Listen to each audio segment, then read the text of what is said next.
Are you talking shift? We are.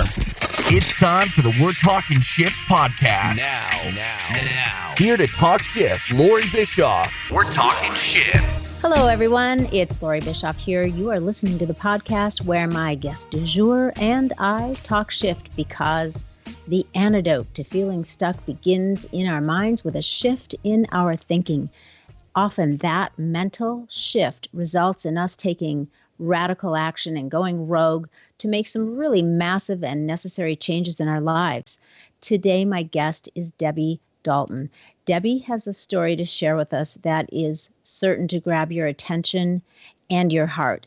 It's a story that really I would not wish on my worst enemy, you guys.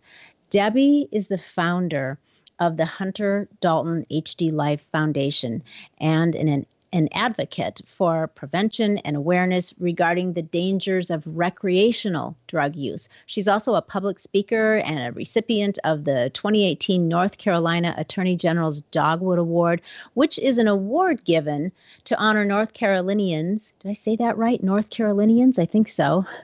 Who are dedicated to keeping people safe, healthy, and happy in their communities. Debbie was given this award because of her dedication to confronting and combating the opioid crisis. I am really happy to be talking with Debbie today because the more I hear about this and the more I'm learning about it, the more strongly I feel about being part of the initiative to cultivate awareness around this really serious epidemic, which is frankly quickly moving into the status of being a pandemic. This insane drug crisis is not limited to the images or ideas of what many of us might think of as stereotypical drug users or addicts. No, we are way, way past that, you guys. Nobody is safe. This is not limited strictly to addictive drug use. This is about what has long been considered as relatively acceptable recreational activity, like a safe game to play socially, but it has turned into unknowingly playing Russian roulette, and that is the main focus of the conversation with Debbie today. Debbie, welcome to We're Talking Shift. I am so grateful to have you on with me today. Thank you for being here. Thank you very much for having me. Of course. So tell us about your foundation, the Hunt-Dalton HD Life Foundation, why you started it, and what exactly is meant by the HD Life. Absolutely. Well, everything starts with my son, Hunter. He was born in March of 1993 and was just this amazing young man. I know every parent thinks that about their child, but Hunter had a gift. He just had a gift for loving unconditionally and making everybody that he met throughout his life feel like they were the most important person in the world. You know, he had a love of life, a love of adventure, just was this joyful person. And we were a very, very close family, traveled a lot together, just a united, the three of us doing all kinds of fun things together. And Hunter making his mark in this world. He graduated college in 2016 and he was literally living the dream. You know, he had everything in the world going for him. And as a parent, once he, walked across that stage at college graduation, I kind of went, you take a little bit of a sigh of relief. You're always going to worry about your children, but, you think that a lot of it's behind him. And with Hunter, with all the good decisions that he made in his life, and there were many, the one bad decision that he made was to use recreational drugs. Mm. And for Hunter and his friends, they just had this mindset that recreational drugs would not impede their daily lives. It's not like they were running around looking for hard drugs or trying to find, constantly on drugs. They call them the weekend warriors. And they, think a little pot, smoke a little weed, maybe snort a little cocaine, stay away from the heavy stuff and don't do a lot of it, and your life will be good. Right. And in days past, that was a pretty acceptable mindset, right? It was. Yeah, that's a really good point. Certainly in my generation. Yeah, mine too. That's the way that we thought. And, we didn't see people get hurt from those kind of drugs. And so I get that. And keep in mind that kids are exposed even as early as middle school. They're going to be exposed to the drugs, and they were around. And, sometimes, quite frankly, it's easier for them to get the drugs than it is alcohol, if they want to get a little higher party or whatever is going on. And, that was certainly the case with Hunter. It was just an occasional thing. It wasn't a need or anything like that. And Hunter came home Thanksgiving weekend, 2016. We just had this amazing family weekend. He had moved about 3 hours from where we lived with his new job and been gone about 2 months, but home every weekend. We were still real close, like I said. And he left that Sunday, and I gave him a big hug and, waved goodbye and and did the mother thing, walked out, watched him drive out the driveway, and told him I loved him. He told me he loved me. And that night he texted me and said, love you, Mom. I'm home safe. And the next night I was sitting down at my table. I was going to write Christmas cards. And I literally was writing the very first Christmas card. And I had signed my husband's name, and then I signed my name. And then I paused for a minute. I remember thinking, do I sign Hunter's name? Technically, he's moved out of the house. And I got a big old smile on my face and said, of course, Hunter's, it's always been Randy, Debbie, and Hunter. And Randy is my husband. Yeah. And as I'm writing his name, my phone rings. And I saw that it was Hunter. So I picked it up, very enthusiastic, anxious to talk to him. And I heard, this is Blake on the other end of the call. And I knew immediately that it was bad news. But I'm telling you that nothing prepared me for what I heard next, which was that Hunter had overdosed. I remember Blake, it was a friend of his that was calling you on Hunter's phone? Yes. He, I'm his roommate. Okay. And when he told me that, I started screaming, and Blake got so hysterical. We were both so upset. Randy had to get on the phone. My husband had to get on the phone with the police officers. And the news at that point was that they had revived Hunter. They'd gotten a pulse, and they were rushing him to the hospital. And we were out of our house in a minute and driving, the 3-hour trip that felt like 800 hours. And just the whole time we just kept back and forth to each other, overdose. Like what, how, what even, how did that happen? And, kind of alternating between screaming and shock and trying to get doctors on the phone and finding out what was going on. And we got to the hospital, and initially they were actually optimistic. Hunter's very strong, 6'3". He worked out, very healthy young man, had taken good care of himself. And the doctor's like, look, he's got a strong heartbeat. And they put him in a hypothermic state, a medical coma, to try to make sure there was no more swelling of the brain. And we had a couple of days of just kind of praying and hoping, and friends and family and so many people that the nurses said that at their nurse meeting, one of the nurses had asked, is there a celebrity in the room? Because it just was this outpouring of love and also shock. How is Hunter in the hospital? And sadly, as the days went by, the news got worse. And until they told us that Hunter would not make it. And I held his hand as he took his last breath on December 4th, 2016. Okay. I don't even know. It's only been then a couple of years. Right. It has. So, and yeah. It's brutal. I can't even describe how it feels just to be so helpless. As a parent, we're supposed to protect our kids. Yeah.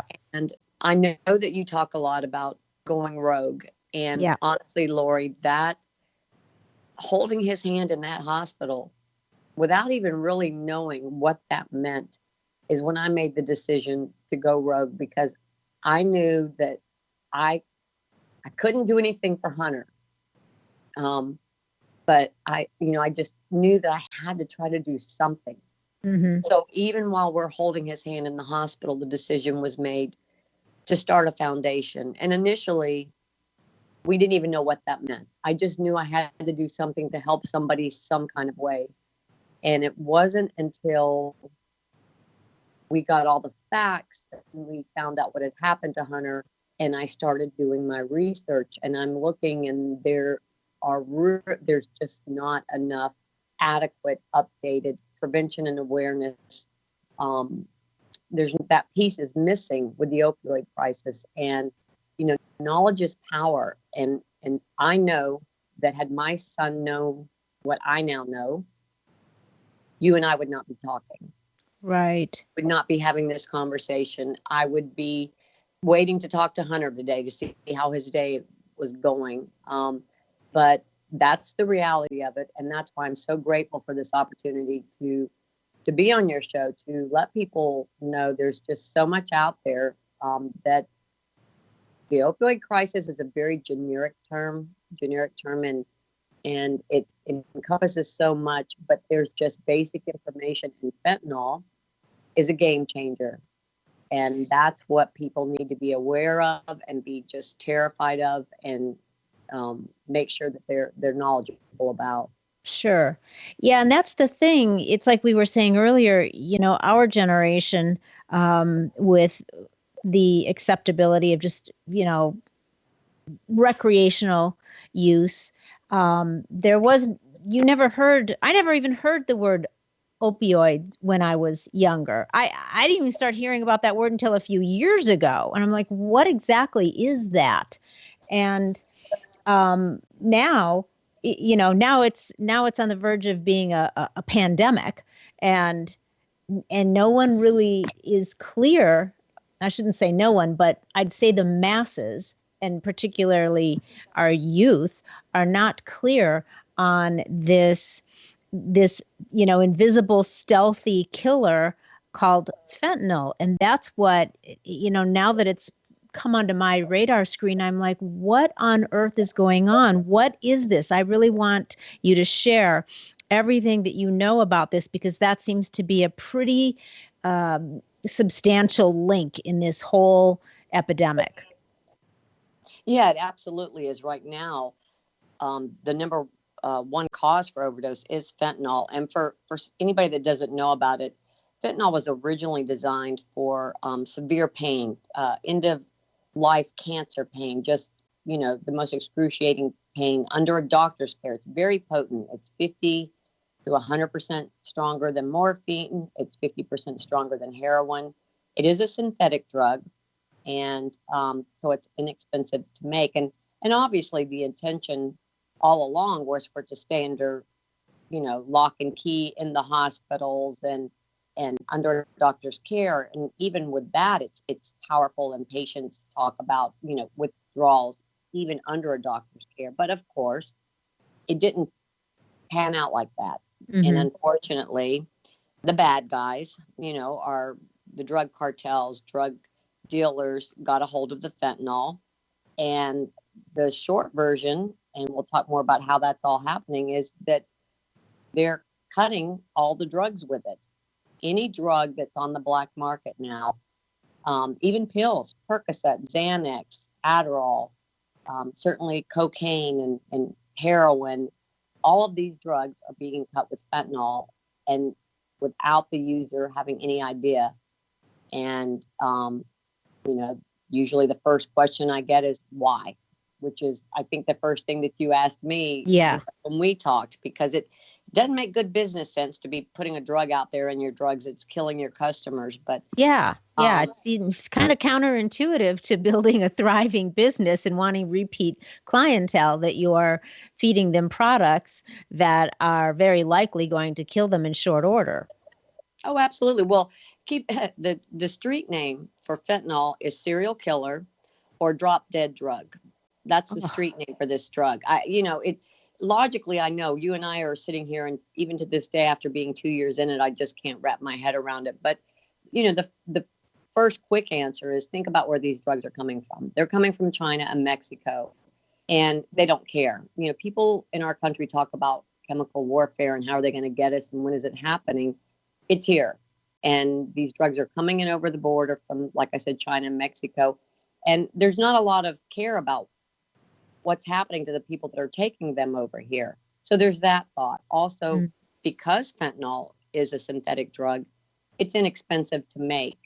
And therefore, let's say I'm sending over a batch of cocaine, instead of sending pure cocaine, I'll put some of the fentanyl in there because it's less expensive to make. And it's easy to get from these different places. So yeah, logically, it doesn't make any sense. And certainly once you get into a little bit deeper with substance use disorder and addiction and people that are on the heavier drugs, then there is the desire for the bump that fentanyl can give them. Now, that's not to say that they're safe from the fentanyl. They're overdosing as well. Sure. So is that a drug that a person can build up a tolerance to, like other drugs, so they can tolerate more of it over a period of time, or not? Yes. Just like with heroin, with any of that. But even having said that, they're still overdosing, and Narcan is now on the scene, and that's actually a nasal spray that can revive people that have overdosed with fentanyl. It's just a matter of getting to them in time. And, even with that, like I talked to a first responder that told me he had been to the same house 10 times in 1 week to revive the same person from this. I mean, the stories, but for our young people that are starting out, what's so incredibly scary to me is, certainly now the Xanax and Percocet and those kind of things that are being cut with fentanyl, because in their minds, if somebody hands them a Xanax, hey, that's a prescription drug. My parents have that. What could be the harm with trying and maybe just trying that? And that's a good place for me to start, to maybe just get a little buzz and see what getting high is. And people are dying from that. Absolutely. Right. Yeah, I guess there would be that mistaken belief that because it's in a prescription bottle or a pill that would come as a prescription from a doctor, that there's a false sense of safety about it. Absolutely. I had a mom reach out to me, and her son was not a known drug user at all. He was 22 years old, and his friend, and that's one thing that I can't say enough about. No source is a trusted source when we're talking about black market drugs, but a friend gave him a Xanax pill to help him sleep. And the young man took half, and they know that because they found the other half on his nightstand, and he died, 22 years old. There was hardly any Xanax in his system. It was fentanyl. Jeez.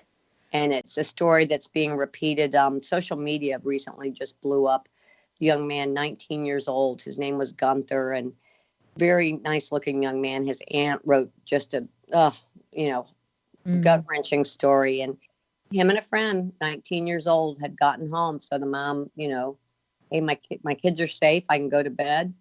One of them had Percocet that they'd gotten from somebody else that they knew and trusted. And each boy took a Percocet, and both boys, 19 years old, were found dead the next morning. That is unbelievable. I mean, not, say nothing about the heart-wrenching, tragic sorrow of it all, but it's just unbelievable. So, I want to circle back before I lose it too, real quick, because earlier you said, this is interesting, something I hadn't thought of. You said it's easier for kids to get drugs than alcohol, which makes perfect sense.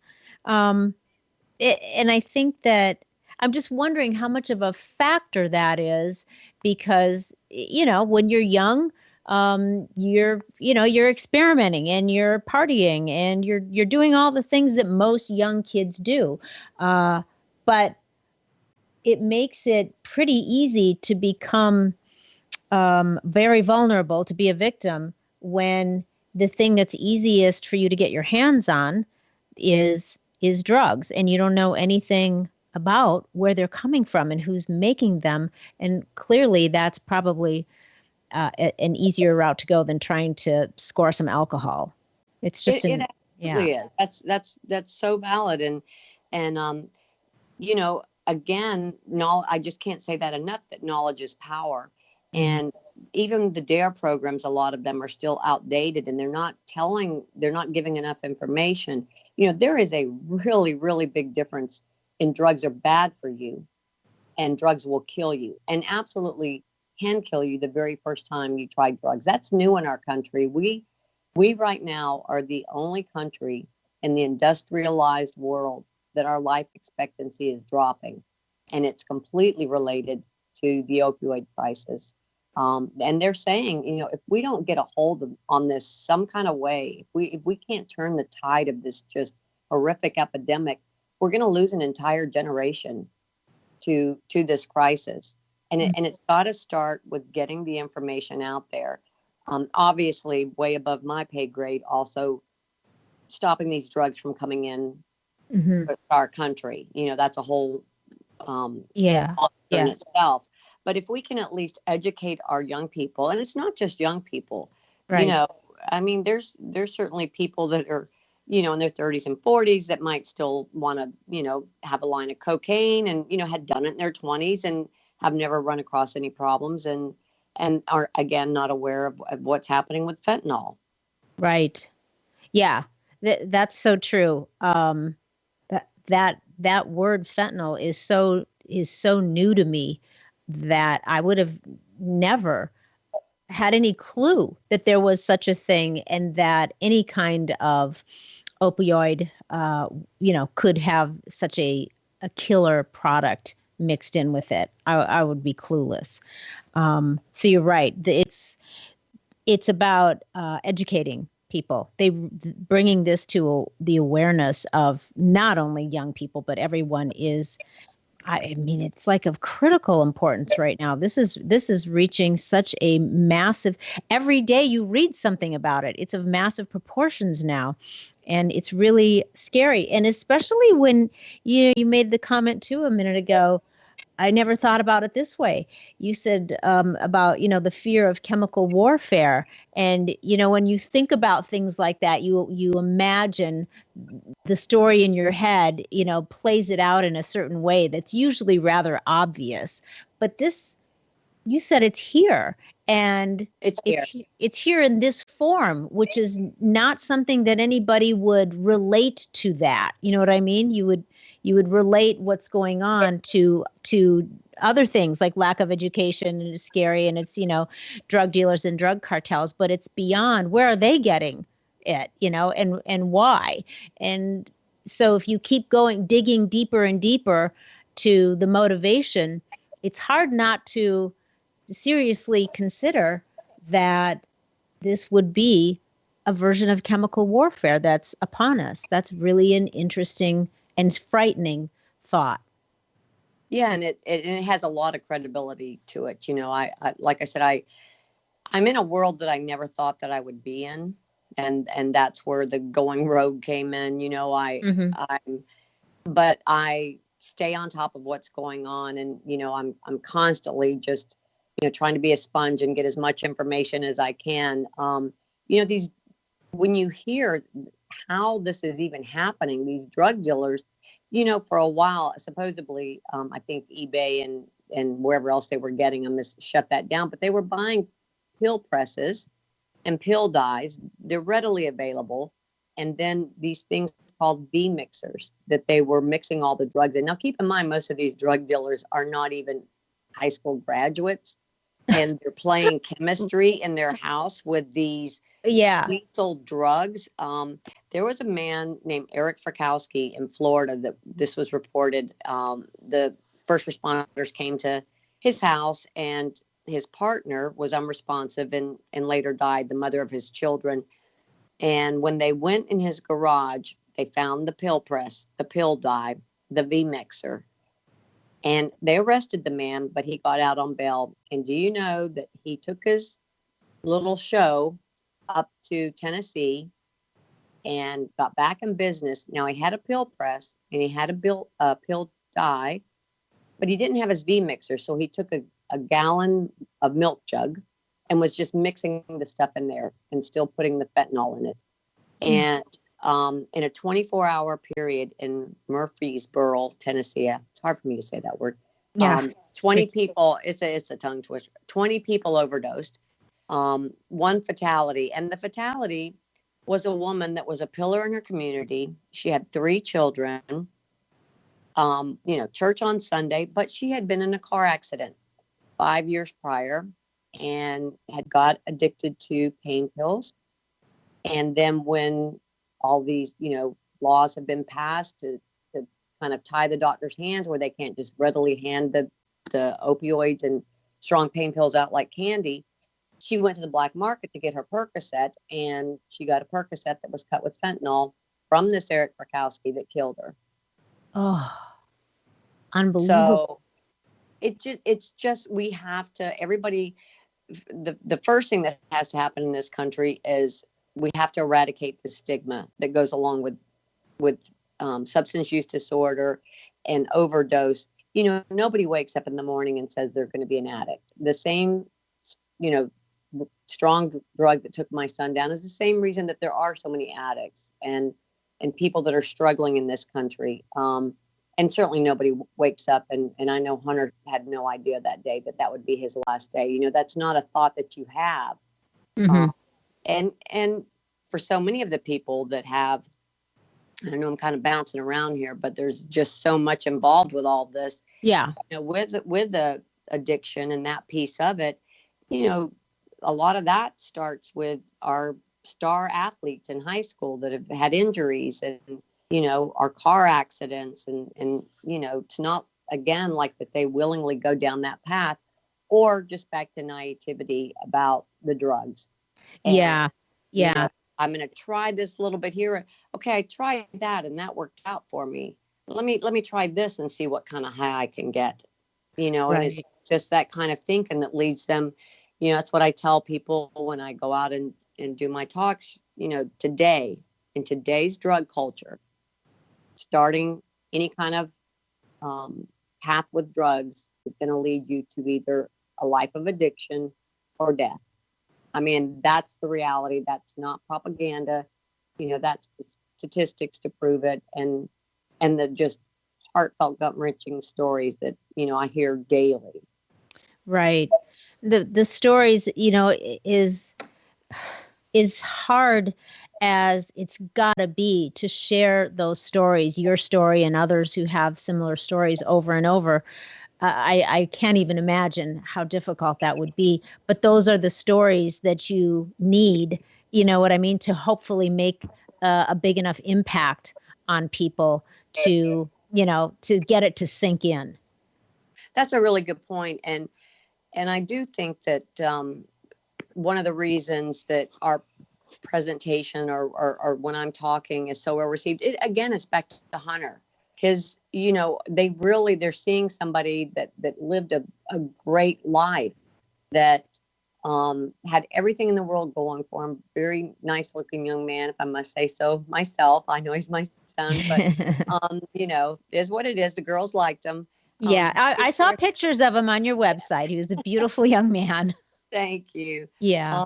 He just, so they can relate because certainly I never saw this coming. And I need to definitely point out, we talked about drugs with our son. We talked about alcohol. We, had what we thought were really in-depth, honest conversations, and come to find out we weren't saying anything. We weren't saying crap, nothing that mattered. And I'd never even heard of fentanyl. I'd never heard of that prior to this happening to my son. Mm-hmm.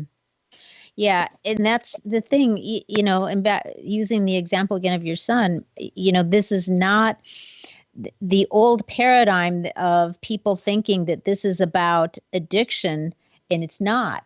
It's not really about addiction. It's so far beyond that because the scary thing is that it's about the innocent use of something. It's about the recreational use. Again, there's that naivety about what's going on and what the potential risks are that we're no longer, or that weren't there in the past, that are definitely there now.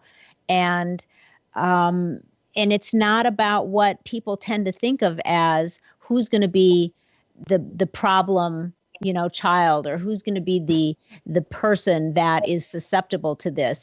Nobody's immune anymore. No, that throw the stereotype, which quite frankly, I was guilty of.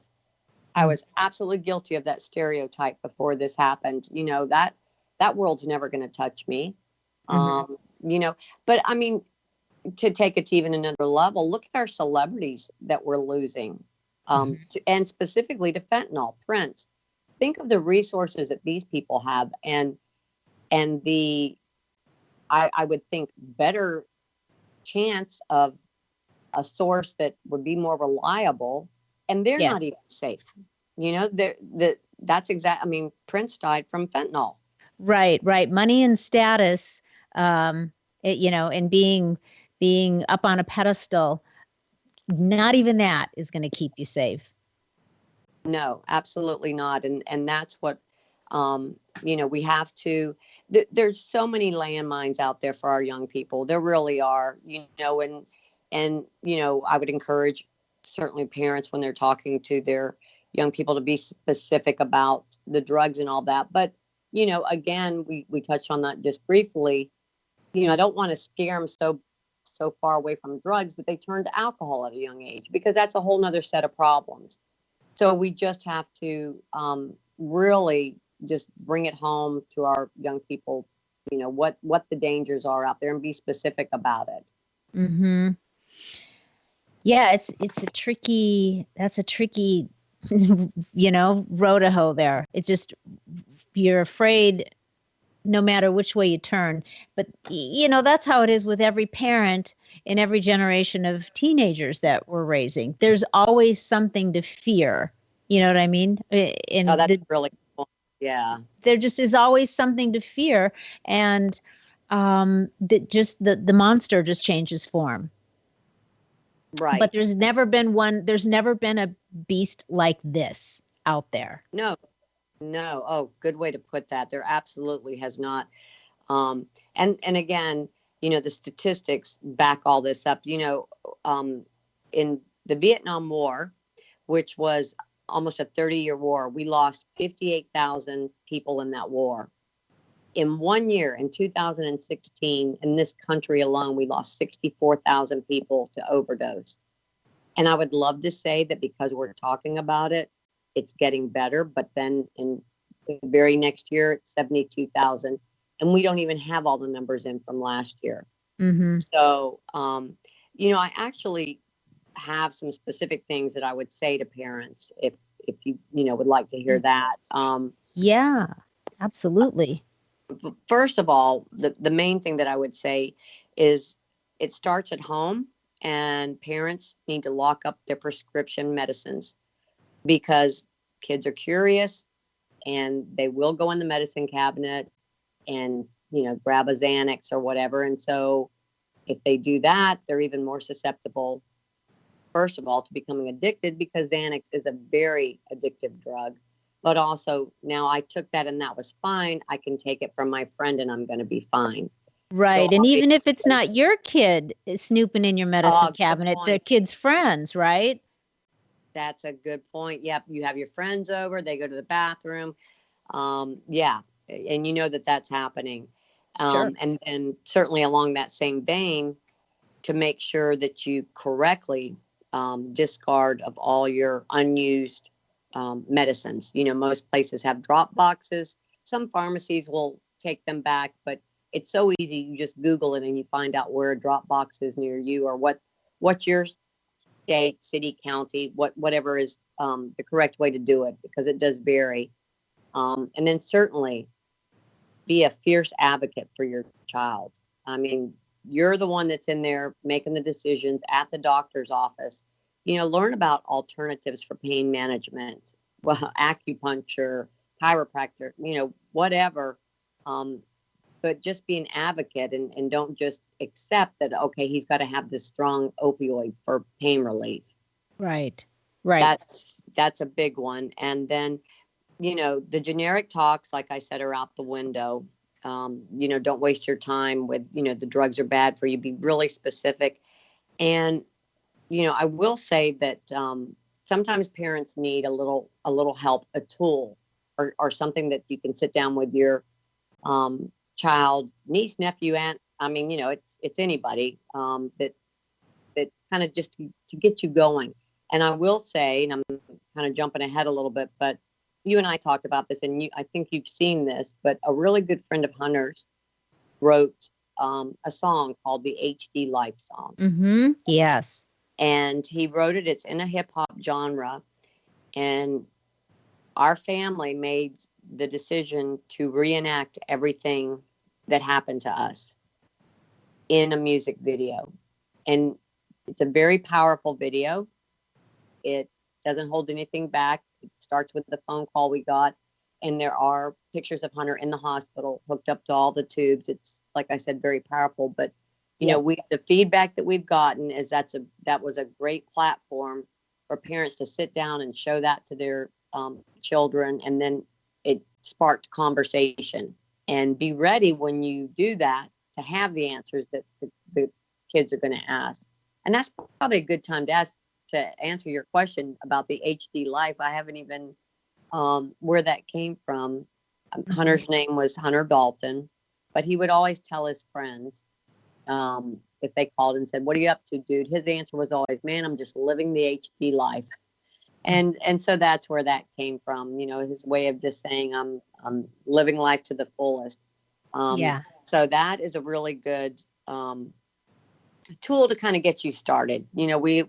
And don't be afraid. If you have information yourself, then you can go in there. And if you, a friend of mine said that she did that with her son, and he started asking her questions that she didn't have the answer to. And she said it almost was the best thing that could have happened, because they Googled it together, and they just, kind of went down this journey together and saw what was out there. And then certainly for parents, we want to talk about the Good Samaritan law. Yes, that's perfect. That was exactly the next question I was going to ask. What is that, and why is that so important? Well, with the Good Samaritan law, and it varies just slightly, probably state to state, but you can find out, within your own state. But what that means is, let's say that your son and his friend are out, and they're doing something illegal. They're smoking weed, or they're doing drugs, or even drinking underage for that matter. And one of them needs medical attention. They can call, the friend can call and get help for them. And there will be no repercussions for the fact that they were also smoking or doing whatever. And this is so important, parents.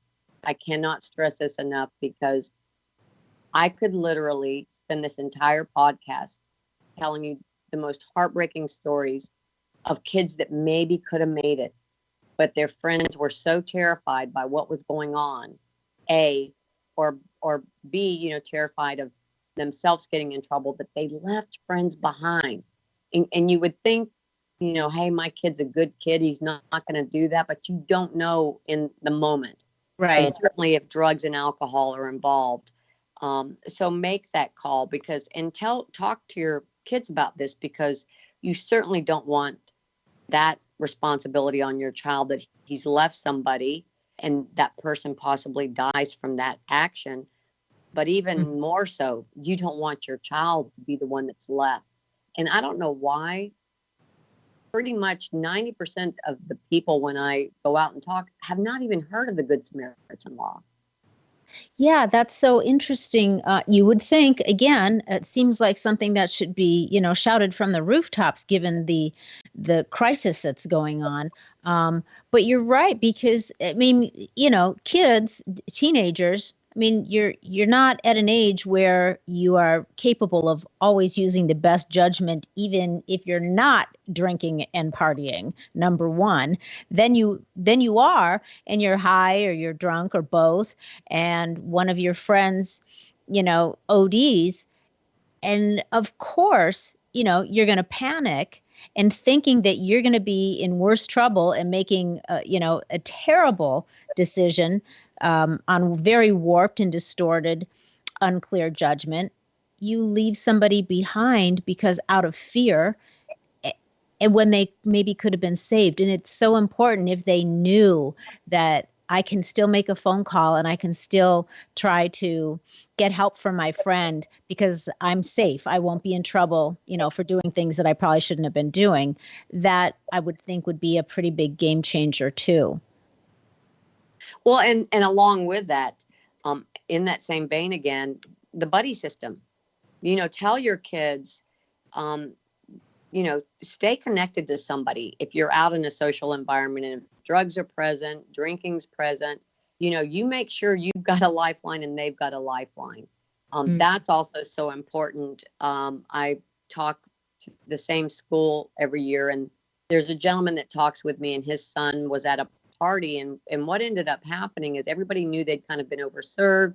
There were some drugs involved in drinking, but they all kind of took care of each other. Partnered up and were responsible in that sense and sort of left and, it's time to go home. Everybody got a little overserved.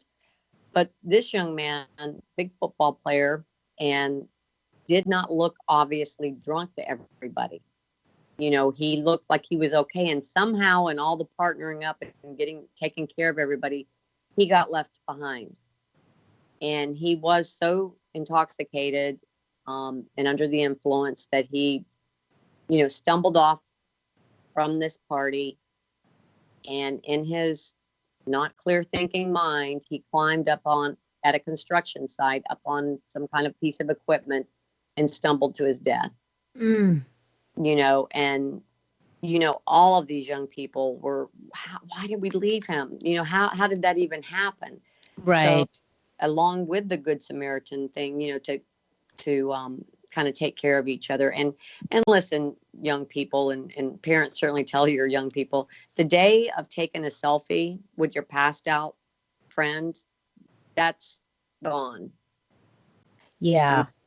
You don't ever know what somebody has taken, what they're on, what's actually going on with them. And I will tell you that not only is that, not being a good friend or a good person doing that, but also now that's where you can get in trouble. Taking the selfies and it being obvious that you're not taking care of this person or even trying to get them help when they need it. Oh, like it's almost like you are having evidence that you're being completely negligent. Exactly. Perfect way to put it. Absolutely. Because and that we've seen that story unfold in fraternity houses and sorority houses Yep. I'm not picking on our fraternity brothers. Hunter was a Chi Phi, very proud of that. But unfortunately, that is a lot of time a place where there's just more partying, let's face it. Well, sure. And still bad judgment. Yes. Yes. No harmful intent, but that doesn't, eliminate the possibility for ridiculous or poor judgment. And then bad things happen. Right. And one thing, Loree, that we haven't even mentioned, and I can hear people going, there's nothing wrong with that, but weed. And that's definitely something that needs to be talked about because I know that marijuana is legal in some states, and I'm certainly not going down that road or having anything to say against any of that. But what's happening now with the weed is the synthetic weed. Again, we're back to that word synthetic, and not knowing what's in the weed. And let's say that your son or daughter is at a party and they're presented their first joint ever. Are they going to be so savvy that they can tell a difference between synthetic weed or the marijuana that's, grown and not harmful to you? Pure. Absolutely Yeah. not. Absolutely not. And people are dying from synthetic weed. And actually, the hospital that Hunter was at, the nurse told us about a young man that had been in the hospital right before Hunter, and he had smoked what he thought was just weed, but there were bath salts in it. It had, unbeknownst to him.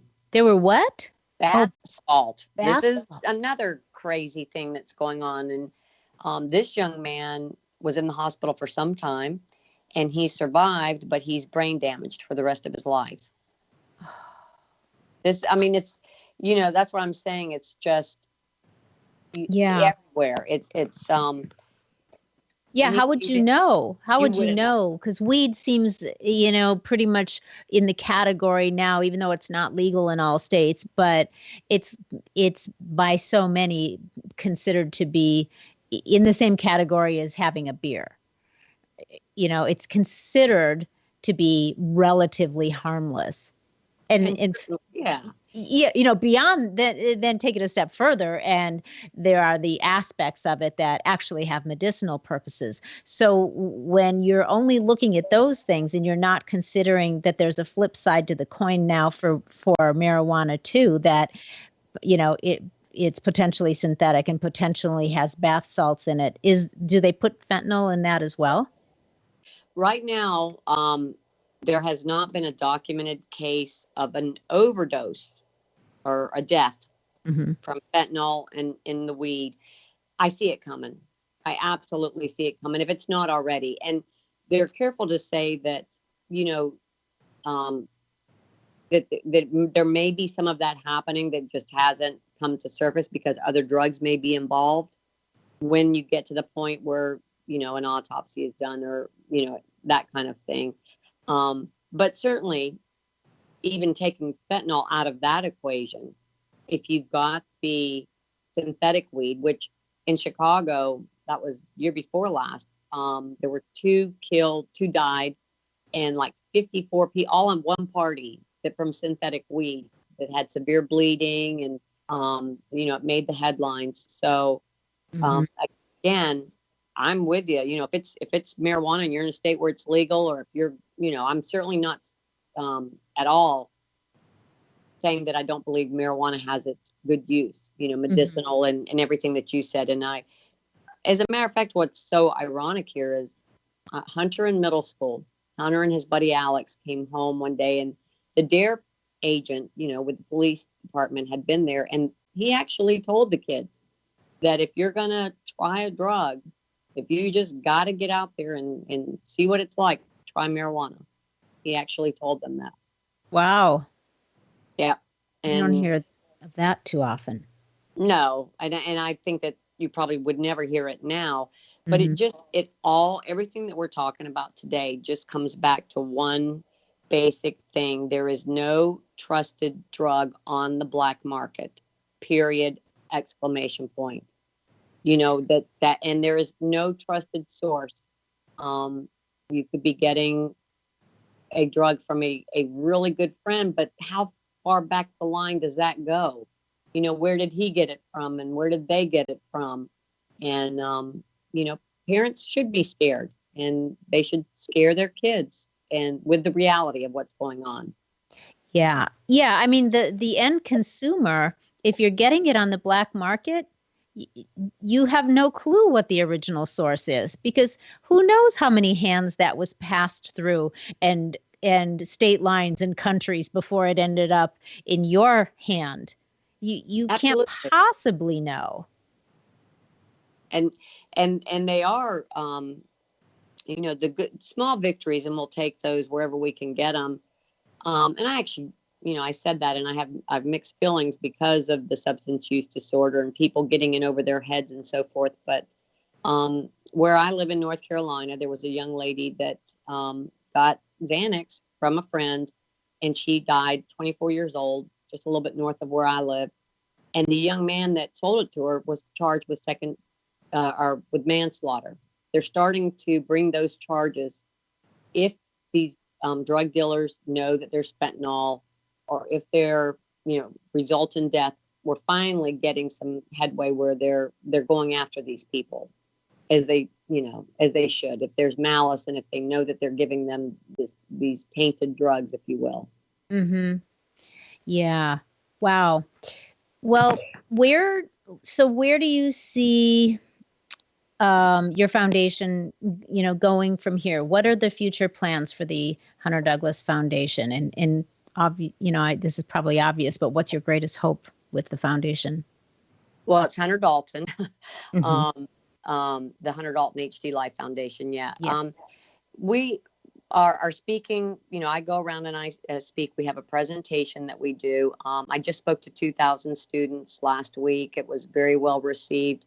I'm also going back and forth to Raleigh in my state of North Carolina, working with the Attorney General's Office of North Carolina. We're about to launch a huge, they're about to launch, and I'm very proud to be partnered with them with this opioid awareness prevention campaign. And the idea is to just kind of saturate, our country, quite frankly, with information and resources. Like one of the things included with this is a website that, any question you could possibly have as a parent or as somebody that suspects maybe your young person has already tiptoed into the drug, what do I do? What are my resources? That kind of thing. I would like to be speaking every single day, and that is my goal so far. I'm only 2 years into this, to be honest with you. The first year we produced the music video and did the song and everything that goes along with establishing a foundation, which again, back to me going rogue, talk about being out of your wheelhouse. I just, I'm doing what? And I kept all along, I just kept saying, I'm producing what am I doing? Right. I catch myself, but Hunter pushes me forward. But so yes, the end goal is, I would stand up at the Super Bowl and talk and tell my story. Yeah. It's the only thing that keeps me going. It's literally the reason that I get up in the morning. I loved my son so incredibly much, and I miss him so bad. But if I can stop one family from this unbearable pain, then that's my mission. And however that presents itself. Yeah. There was a docuseries that Hunter was featured in, and there's a movie that's being made out of New York, and there's like 100 families that are going to be involved with that, and our family is one of them. So, magazine article, anything to get the story out there. Excellent. I would love for you, actually, you know what I want to do real quick before we tell everyone where they can find the information is, I just want to do a quick recap of those things that people can do that have kids at home that, are either of the age where they're going to be experimenting or will be soon. And you named off some really good points. And I just want to drive those home one more time. So, the main thing is, like you said, it starts at home, right? And you need to, as a responsible adult, make sure that you're locking up your prescriptions. Absolutely. Yeah. And then you said, obviously, responsibly discarding of anything that you're not using anymore. Is it safe to just flush that stuff down the toilet? Because you know how people are. Absolutely not. No. Really? Yeah, it is not. That's a big no-no. There's environmental reasons why we can't do that. And that's a very good point. I didn't even think to say that, but I actually, the first time I talked, I said that. 15 people came running up and said, "No, they can't flush them." I'm like, "Well, I'm learning this too," but yes, they cannot do that. So that's why I suggested, you go online, you Google it, and it certainly will give you locations and how to correctly discard those unused medicines. Okay, that's good to know, because that would have been my first go through. It's so easy to stand there, and you don't have to leave your house. You don't have to do any research. You don't have to make an appointment and go somewhere, because you know how people are. If it's not convenient, a lot of times it's not likely to get done. So, my first thought would be flush it, but now we know that's a no-no. Right. Okay. All right. And then be a fierce advocate for your child was the next one you said. Yes, absolutely. Find alternatives for pain management, and don't just, do your research, get second opinions. Absolutely. Okay. And then you said be very specific when you talk to your kids. And sometimes you might need some help, like watching the music video that you guys made, which I did watch. It's very powerful. That would be a great place for people to go for some sort of, helpful tool that could be more impactful than just having a conversation. Yeah, absolutely. Johnny Stapes and Hunter were very good friends, and he's a talented young man. And this was from his heart. It was right after Hunter passed away. So it's powerful. And then the fact that we show what happened to us, and that's real. That's our real feelings. It's us in that. Yeah. Yeah. The next thing you said was getting a lifeline or a buddy system in place so that if you are out with friends or a group or at a party or something, that you've got each other's back and you've got a plan to make sure that you're taking care of each other. Absolutely. And that's where also the Good Samaritan law comes in, to make sure that, they know about that, and that, have that conversation that's between you and your child, also how you're going to deal with the situation, but just make sure that they need to know that they can call for help. Right. Perfect. And I think the last big point on that is know that if you're getting anything from the black market, you cannot trust any of it. I don't care who gives it to you. Your best friend, nobody, they don't know where it came from. So you can't trust any of it. Absolutely. And then the last thing that I would say to parents is, you know what? It's not you until it is. That's powerful. Yeah. And okay. Yeah. Okay. Where, Debbie, can our listeners find your social media sites and your website for more information? Yes, thank you. It's thehdlife.org is our website. And we're also on Twitter and Facebook, the Hunt-Dalton HD Life Foundation on Facebook. And Twitter is at Hunt-Dalton HD Life. Perfect. Thank you. So my last question, Debbie, is what would you like to share with everyone about the value of going rogue? Is it worth it? Well, I will tell you, in my case, it saved my life. And that's not an overstatement. That's a reality. I had a choice. Like I said, I can't describe the pain and there's just not words. So I won't even attempt to do that. But it, as crazy as that sounds, it almost would have been easier to curl up in a ball and just live my life. And, this was a hard leap of faith, but it's what keeps me going. It's what keeps me going. And it literally saved my life by going rogue and just not living the life at all that I thought I'd be living, but living the life now that I have to live. Mm-hmm. It's almost like you were fortunate enough to find the strength to be open to a new purpose in life, which would have been really hard to do under those circumstances. Because I can only imagine that's how I would feel too. I would just want to curl up in a ball and not really have any, it would be really easy to lose all meaning and purpose in life. Really easy to do that. Yes, absolutely. And I still have every day's bad, as I say, but some days, are just unbearable. But just this hope that maybe one person, even listening to this podcast, if I've saved one life, I know that's what Hunter would want. And that's what drives me, is his heart, his legacy. Beautiful. Debbie, I can't thank you enough for spending this time with us and sharing your story and all of this really valuable information. I hope that we can meet in person at some point. I love that. I would too. I look forward to that. And I know that you are probably, more than you even realize, already starting to have an impact on prevention and saving some lives. And no doubt you'll continue to do that on a bigger scale. And I send you just all kinds of love and blessings for your mission. It's a worthy one. It's a big one. So bless you and thank you so much for being here with us today.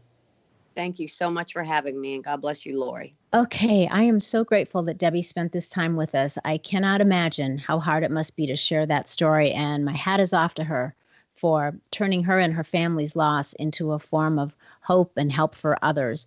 I hope that everybody takes this really seriously. This is evil stuff, and it's like an unstoppable, indiscriminate, elusive serial killer. It really takes no prisoners. So listen up and take it to heart. I would love to hear your thoughts about this episode. So please leave me some comments and some feedback. Give me a rating if you would. I would love that. Don't forget to subscribe if you haven't so that you will know when the next show is out. If you are trying to make some shift happen in your life and you would like some private coaching with me, connect with me on Facebook or through the we'retalkingshift.com website or LoreeBischoff.com. Thank you so much for spending this time listening to Debbie's story. Until we talk again next week, stay feisty, my friends, and go make some shift happen. You too, Gary V.